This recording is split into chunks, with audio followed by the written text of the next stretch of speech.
الحمد لله رب العالمين، والصلاة والسلام على سيدنا محمد سيد الأولين والآخرين، وعلى آله وأصحابه وأولياء أمته أجمعين إلى يوم الدين. خوشكو براي إيمان دارم، السلام عليكم ورحمة الله وبركاته. عزيزان وخوشويستان، ديني إسلام وآيني باكو بيروزي إسلام هميشه تأكيد لسر باكيتي ظاهر وباطني إنسان كاتوا. چون پێمان ئەفەرموێت بۆ نوێژەکانمان خۆمان بشۆرین و دەستنوێژ بگرین، جلو بەرگمان پاک بێ و شوێنی نوێژکردنمان پاک بێ،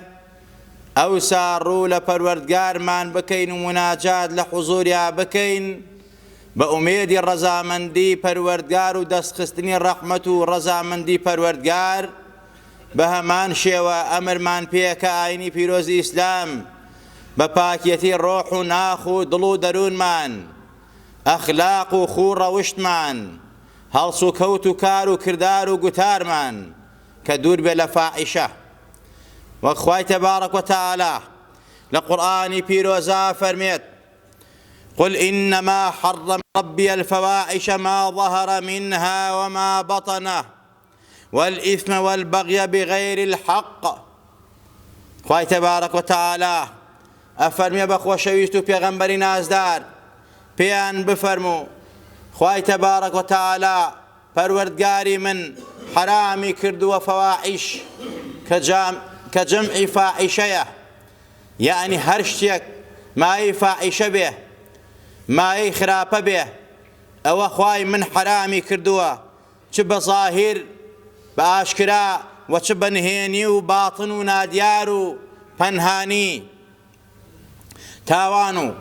سەرپێچی و یاخیبوون و تەجاوزکردن لە فەرمانی پەروەردگار، بەغی، زوڵم، ستەم، غولو بە غەیری حەق بە ناحەقی بیکەی، خوای تەبارەک وتەعالە پەروەردگاری من حرامی کردووە. جا فەواحیش جەمعی فاحیشەیە، جەمعی فاحیشە تونە. ئەم کەلیمە کە قورئان بەکاری هێناوە، فەواحیش هەموو ئاکار و گوتارێکی خراپ ئەگرێتەوە. وەکو ئیمامی غەزالی ڕەزا و ڕەحمەتی خوای لەسەر بێ لە واتای فەواحیش و یا فاحیشە ئەفەرمێت: هو التعبير عن الأمور المستقبحة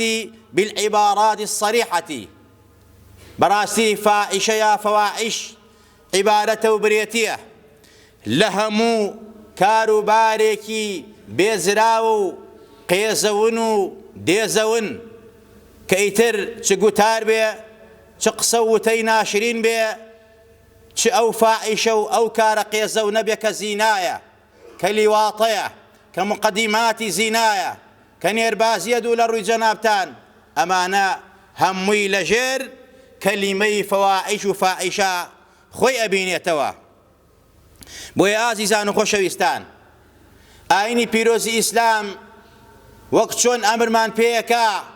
بپاكيتي جستمان ظاهرمان، النظافة من الإيمان، الطهور شطر الإيمان، پاكيتي ظاهر نيوي إيمانا نيوكي تري لباطنايا. بهمان شوى قتارو قسمان أخلاقمان أبي الدور بين لكلمات ناشرين، لو شيء قيزون، لو شيء ديزون، لو شيء كواما يبرين دار كدني خلق بيه. وقت بيغمبر فرميت صلاة وسلام لسر بيه: ليس المؤمن بالطعان ولا اللعان ولا الفاحش البذيء. أما جاي بوشي ناشرين بوتي ناشرين بقصي قيزون أمرك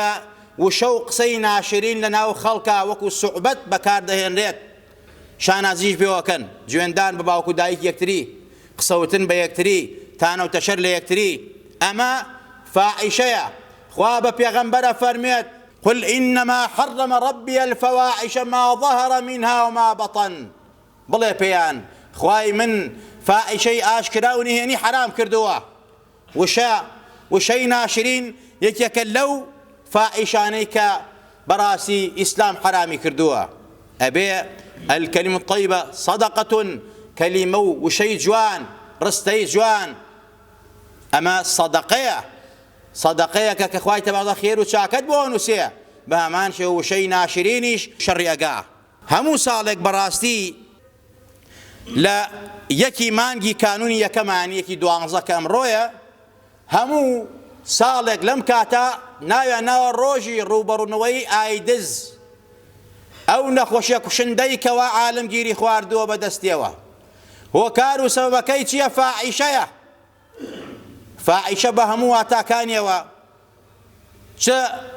شون زرري قيامة اللي أدا زرري جستيو دنياويش اللي أدا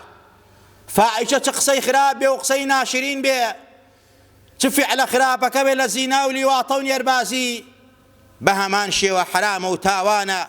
براستي كارجي قيزونا ئایندێکی خراپی هەیە ئازیزان و خۆشەویستان بۆیە خوای تەبارەک وتەعالا لە چەندین ئایەتە بە ئومەتە نازارەکەی پێغەمبەر ئەفەرمێت ئاگادار بن دوور بن لە فاحیشە ئەوەی کە ئێمەڵێن فاحیشە زۆر جارێت زیهنمان متەبادرە و سەریعە بۆ لای زینا بۆ لای هاوێنەکانی زینا خوا پەنامان با بەڵام وەک ئەرزمکردن وشەی ناشرینیش هەر ئەیگرێتەوە چونکە پێغەمبەری خوا فەرمووی چاو زیناکە زبان زیناکە زینای چاو نەزەری حرامە زینای زبان قسەی خراپە بوهتانە گوێنە غەیبەتە ئەمە زینای زبانە زینای فەرجیش ئەوەیە کەوا کارە گەورەکە و عەمەلە گەورەکەیە ئازیزان و خۆشەویستان بۆیە لەم ڕۆژەدا عالەم کە ڕووبەڕووی ئایدز ئەبێتەوە چارەسەریان نەکرد و ڕۆژ بە ڕۆژ لە زیادبوونایە چونکە بۆ ئەمڕۆ مقدماتی زینا و فاحیشە کەمایەی ئەو کوشەندە پیسە ئەو نەخۆشە کوشەندە پیسەیە بانگەشەی بۆ ئەکرێت ڕیکڵامی بۆ ئەکرێت بایەخی پێدرێت تەرویجی پێدرێت نەک بەس لە وڵاتە ئەڵمانیەکان و وڵاتانی ئەوروپادا ئەمڕۆ لە وڵاتی موسڵمانانە زیاتر بانگەشەی بۆ ئەکرێت ئازیزان و خۆشەویستان زینا یەکێکە لەو کارە قێزەونانەی هەوەکاری هەموو دەرد و بەڵایەکی دنیا و قیامەتە نەکبەتی و بەختبەختی دنیا و قیامەتە ئازیزان و خۆشەویستان بۆیە خوا ئەفەرمێت ولا تقربوا الزنا إنه كان فاحشة وساء سبيلا ئێوە نزیکی زینا نەکەونەوە دەخیلتان بین نزیکی زینا نەکەونەوە کاری فاحیشە و خراپ چونکە بەڕاستی ئایندە و دوا ڕۆژێکی خراپی هەیە عولەمایانی طب زانایانی پزیشک و باقی زانایانی تر فەرموویانە ئەو ئایندە خراپەی زینا ئەو نەخۆشیە کوشندانەیە کە ئەمڕۆ لە کۆمەلگا باوە چارەسەری نییە عالەم گیری خواردۆ بەدەستیەوە جیهان کە بە دوای چارەسەر ئاگەڕێن بۆ ئایدز و چارەسەری ئایدز و سەیەلان و نەخۆشیە کوشندەکان و نەبیسراوەکان وەرن تۆبە بکەن و بگەڕێنەوە ڕووکەنە ئیسلام بەڕاستی و دروستی واز لە زینا و فاحیشە و بایەخدان بە زینا و فاحیشە بێنن مقدماتی زینا پێشەیەکانی زینا واز دەبێنن بزانن چۆن چارەسەر ئەبێت بزانم عالەم جیهان ئەبێتە ماسیمەیی ئەمن و ئەمان ئیستیقرار خۆشەویستی ڕێز سەرکەوتن عەدالەت دادپەروەری خۆشبەختی ڕووەکاتە ئینسان ئەمڕۆ خوای تەبارەک وتەعالا لە پاداشتی زینا کە ئەیکەن بە سەیەلان و ئایدز و چەندین نەخۆشینی کوشندە عەزابی گەل و قەومەکانەدا ئەو کەسانەی کەوا هەمیشە و دائیم زینا لە خەیاڵیانە یان بە دوای زینادا ئەگەڕن خوا پەنامان با وازیان لە زەواجی شەرعی هێناوە چونکە بەدیلیان ئەو زەواجە حرامەیە ئەو کارە حرامەیە بۆیە ئازیزان و خۆشەویستان زینا یەکە لە هۆکاری بڵاوبوونەوەی ئایدز بەڵام بەداخەوە وەک ئەمڕۆ ئەرزم کردن ئەمڕۆ بەس لە ئەوروپا بانگەشەی بۆ ناکرێ و ئازادی نییە لە وڵاتی ئیسلامیە زیاترە نەک هەر ئەوەیش وڵاتی سعودیە کە ئیتر بەحساب هەندێک لە مسلمان و نەفام و نەزان و عەمیل و نۆکەری ئالی سعود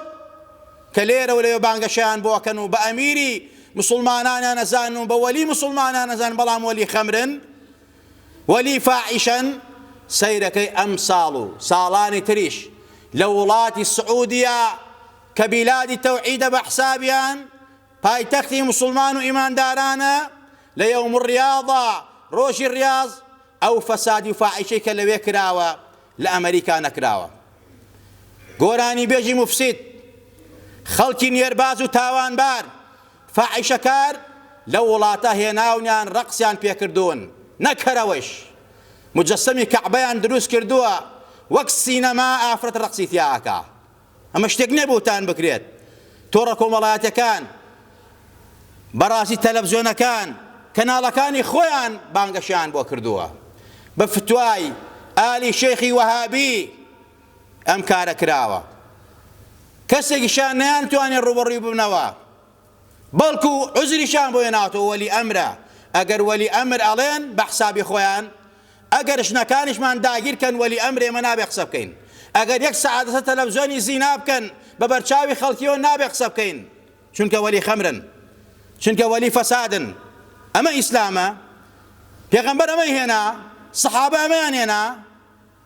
لێرەش و لەوێ گێ لە مسلمانەکان بەناو سەلەفی ساڵحەوە بانگەشەیان بۆکەن و دەعمیانەکەن و بە وەلی خەمر و وەلی ئەمریان نەزانن. ئازان و خۆشەویستان، جا ئەمە لە وڵاتی مسلمانە ئەمڕۆ بانگەشەی نەکەر ئەوەیش سەیرەکەی 50,000 سەگیان هێناوەتە ڕیاض و وڵاتی سعودی و پایتەختی ئیسلام. شەڕە سەگی پێگەن، شەڕە سەگ کە یەکێک نیشانەکانی قەومی لووت. قەومی لووت هیوایەتیان شەڕە سەگ بووە. لەم 50,000 سەگات 4 سەگیاندانە بۆ بتوولە و بردنەوەی کاسی سەگەڕاو. ئازیان خۆشەویستان، ئەمە لە پایتەختی ئیسلام و وڵات و بیلادی تەوحیدە، قوربە سەر ئەو بیلادەی کە بیلادی تەوحیدە کە شیرک و کوفری تیاکرێ. گەورەترین ممەسیلی زیناکار و فاحیشەکار هێناوە پێشوازیان لێ کردووە. ئازان و خۆشەویستان، ئەمە لە وڵاتی مسلمانانە. خواج ئەفەرمێت وەلا تەقرەبوا الزینا ئینەهو کانە فاحیشەتە وەساء سەبیلا. دڵنیابن ئەو دەسەڵاتەی فاحیشە بڵاوەکاتەوە، بانگەشەی بۆکە. خوای گەورە ئەفەرمی ئایندەیەکی باشی نابێ. با بڕوانین، با سەبر بکەین، چاوەڕێ بکەین، بزانین ئالی سەلول و ئالی سقوط چۆن خوا سقوطیان پێدەێنێت، خوا سووک و ڕسوایانەکە کە ئیانەوێت لە وڵاتی مسلمانانە بانگەشە بۆ فەساد و فەسادکاری بکەن. نەکەرەوەش بەڕاستی لەو وڵاتە چی ئەگوزرێت. لە مەدینەی پێغەمبەرە سەڵات و سەلامی لەسەر بێ، ساڵی ڕابردوو ماریاکاری ئەمریکی گۆرانی بێژێکی مفسیدان هێناوە لە نزیک مەرقەدی پێغەمبەری خوا گۆرانی ئەڵێ و فەسادی ئەکات. لە دەوڵەتی عوسمانیشە کاتێک سوڵتان عەبدولحەمیدی دووهەم ویستی قیتال لە ئەستەمبوڵە لێدا بۆ مەدینە، فەرمی کاتێک ئەم قیتارە بە نزیکی قەبری پێغەمبەر ڕۆخوری بۆ دانێن با دەنگەکەی پێغەمبەر ئیزعاج نەکات. اللهم صل وسلم وزد وبارك عليك يا رسول الله. کێ دەسەڵاتی مسلمانی بەدەست بوو، خزمەتی مسلمانانی کردووە، ئێستەش کێ خزمەتی کوفر و شیرک و فاحیشەکە لە وڵاتی تۆ ئەی پێغەمبەری نازدار لە پەنا تۆدا چۆن فاحیشە بڵاوە پێکە. بۆیە ئێمە ئیستیبدال لە ڕۆعی تۆ ئەکەین کە ئەم فاحیشە و ئەو سەبەبکارانەی کەوا لە ناو وڵاتی مسلمانانە ئاگونجێت لێیان قبول نەکەیت، بە دوعا و نزای خۆت خوا بدەی بە گشتیانە لێیان قبول نەکات. ئازیزان و خۆشەویستان، یەکێتر لەو شتانەی کە هۆکاری بڵاوبوونەوەی نەخۆشیە، تاوانە، مەعسیەتە، خراپەیە، تێکدانی خێزان و کۆمەڵە، نێربازی و هاوڕەگەزبازیە کە ئەمڕۆ لە وڵاتی عەرەبی و مسلمانە بانگەوازی بۆ ئەکرێت. واز لە ئەمریکا و بەریتانیا و ئەوروپا بێنە، ئەوان گیران خواردۆ خۆیان وازی لێنن تەرکیەکەن، تازە لە وڵاتی ئەمە عەلەمەکەیان بۆڵەکەن و پێشوازیانەکەن هاوڕەگەزبازان و نێربازان، خوا پەنامان با. یارمەتیان نەدەن شوێنیان بۆکەنەوە، مەعاشیان بۆ بڕنەوە، ئەندام پەرلەمانیان بۆ دانن، بۆ داکۆکیلان و دیفاع لێیان. قوربە سەر ئەو وڵات و مسلمانەی ئەو کۆمەڵگای کە دیفاع لەو کۆمەڵە قێزە و نوپیسەکە. ئەی خوای تەبارەک وتەعالا قەومی لوط، قەریەی سەدۆم کە خوا حەزەتی لوطی بۆ نارد یەکێک لە قەریە گەورەکان کە 100,000 کەسی تیا بوو لە مؤتەفیکات بوو. سەدۆم ئەو دێ گەورە بوو خوا حەزەی لوطی بۆ نارد نزیکی ئەردەن بوو. حەزەی لوط براسە حەزەی ئیبراهیم بوو. ئەم قەومە کاریان نێربازی بوو، وازیان لە ژن و زەواجیە نابوو، حەزیان لە نێر بوو، چایان بە میاڵ نەها. خوای تەبارەک و تەعالا باس بۆ پێغەمبەرەکە وەکو لە تەوراتە باس کراوە، لە ئینجیل جا باس کراوە، بۆ قەومەکانی تریش لە کتێبە ئاسمانەکانی ترا، بەڵام لە تەفسیل بەتەفسیل بۆ پێغەمبەری باسەکە ئەم قەومی لوطە، ئەم قەومە نێربازە نەکبەتە بەدبەختە. ولوطا إذ قال لقومه أتأتون الفاحشة ما سبقكم بها من أحد من العالمين إنكم لتأتون الرجال شهوة من دون النساء بل أنتم قوم مسرفون وما كان جواب قومي إلا أن قالوا أخرجوهم من قريتكم إنهم أناس يتطهرون. خوا فرميت لوط فرمووی بە قەومەکەی ئەوە ئێوە چ کارێکی فاحیشەکەن، بۆ ئەسڵەن فاحیشە نایرن، هیچ کەسێک پێش ئێوە ئەم نێربازیەی نەکردووە قوربە سەرتان، بۆ کاری نێربازیەکەن. ئێوە واستان لە ژنان هێناوە و خەریکی پیاوانن، خوا پەنامان با. ئێوە زۆر مسریفن، زۆر تاوانبارن، زۆر خیانەتکارن. جوابی قەومەکەی چی بوو؟ جوابێکی ئیجابی نەبوو. کورەوتیان با بە تۆ شێت بووی، تۆ نەکبەتی بەدبەختی، تۆ لەم خۆشیە دووری. ئەمانە دەرکەن لەم خەریە و لەم شاری و لەم دێ ئێمە، یعنی لوط و قەومەکەی ئەوانەی کە مسلمان بوون. ئەمانە کۆمەڵێ خەڵکی پاکن، بە دوای پاکی ئاگەڕێن، بەلای ئەوان و ئێمە پیسین، دەریان کەن. بەڵام خوا حەزەتی لوط و ئەویش کە مسلمان پاراستی ئیلا ژنەکەی نەبێت، چونکە ژنەکەیشی خائین بوو. خوا هەموویانی پاراست مسلمانەکان. چی پێکردن؟ فجعلنا عاليها سافلها وامطرنا عليهم حجارة من سجيل. خوای گەورە ژێرە و ژووری کردن، خوا بەردی بۆ باراندن، حتا فەرمێت هەموو نەفرێک لەو نێربازانە خوا یەک بەردی لە ئاسمانەوە بۆ دیاری کردبوو، ناوی لێ نووسی بوو کە فڵانی کوڕی فڵانە نێربازە، کاری فاحیشەیە، بۆ تەوقی سەریا لە ناوی بەرەو بیکوڵێنە. حتا ئەڵەیەکێک لەو قەومی لوطە، لەو نێربازە پیسانە کە لە شوێنەکەی خۆیان نەبوو، چوو بۆ دێیەکی تر، 12 دێ بەیەکەوە بوون، ئەو دێیان کە زۆر پیس دێی سەدوم بوو، چوو بۆ یەکێک لەو 12 دێی مؤتەفیکاتە، لەوێ سوبحان الله ئەم بەردە بە دوایە گەڕابوو دابوو لەی سەری کوڵان دەبوو، تەختی کردبوو، چونکە خوا بەڵای بۆ ناردووە. نێربازی ئەمە نەتیجەی عەزابی پەروەردگارە، کاتێک خوا قەومێک غەزەب لێ ئەگرێت، بەڵام ئەمڕۆ بە نەخۆشین و بە کۆمەڵە شت غەزەبیان لێ ئەگرێت. وإنكم لتمرون عليهم مصبحين وبالليل أفلا تعقلون. كاتك واتو أم أبيسيت يا أيبينيت دا عاقل بجير با واز بينا بانگا شايب ومكا آلي سلول آلي سقوط ملعيدو بيدينا كان وازي لي بينا. عزيزان خوشويستان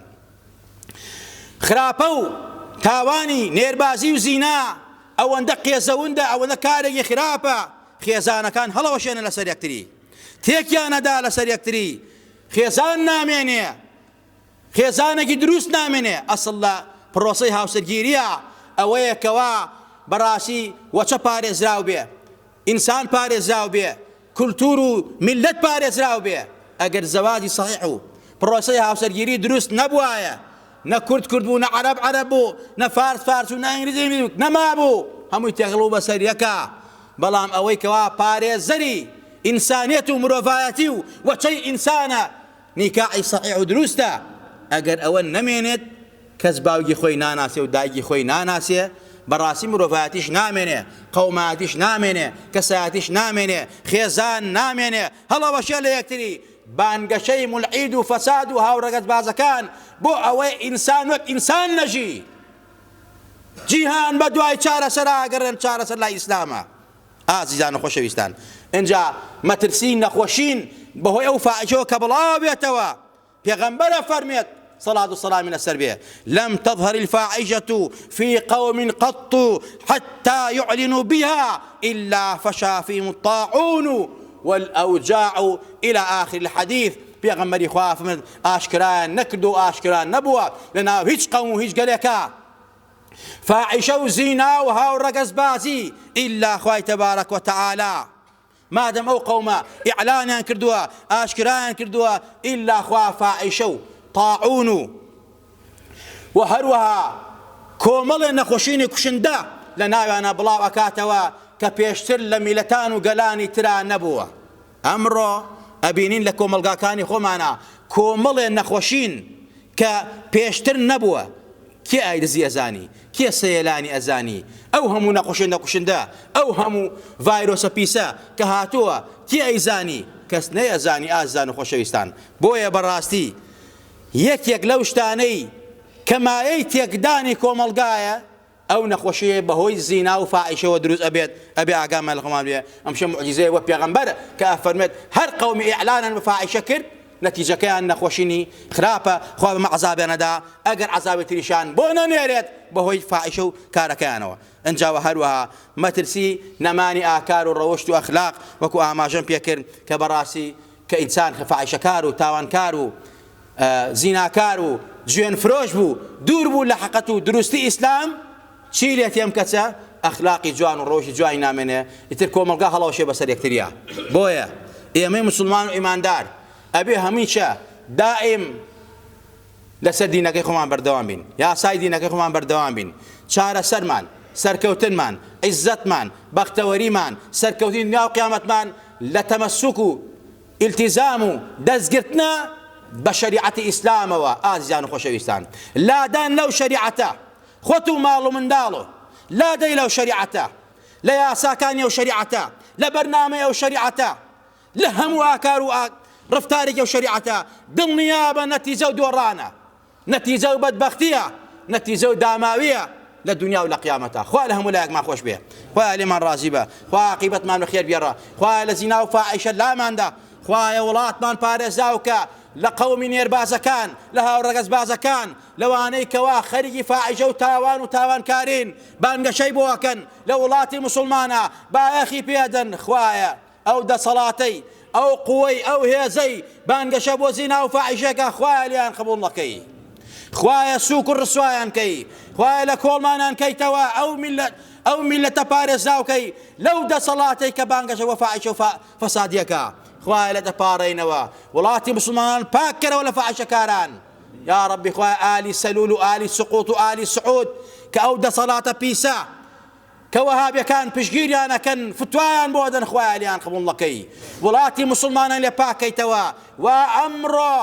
بلاد التوحيد ولاتي مسلمان والي كردوا بكاري قيسونو تاوانو فاحشة كاران بيسيان كردوا پروردگارا ولاتي خوتا باك رات قرتوا باقي كروليان يا ربي خواه لنا خوشينو ناخوشي خمانو خانا ادو مالون دمان پارزاوكا دردو بلا پارزاو مانكا يا ربي خواه بإيمانو بمانجنا بإيمانو بمانجنا بإيمانو زندو مان كروا يا ربي خواه كار بدس يولات مان بو إصلاحك إيمانو إسلامو وجدانيان بريب يا ربي خواه برامبر بملة باشان كي يا ربي خواه نان كي بدوش بني ملت يا ربي خواه دوستي ملت بن هرد صلاتك هر قوريك دوست مانا أهل إيمانا أهل دينا دوست دين وإيمان وأخلاق مانا خوايا بارز داويكي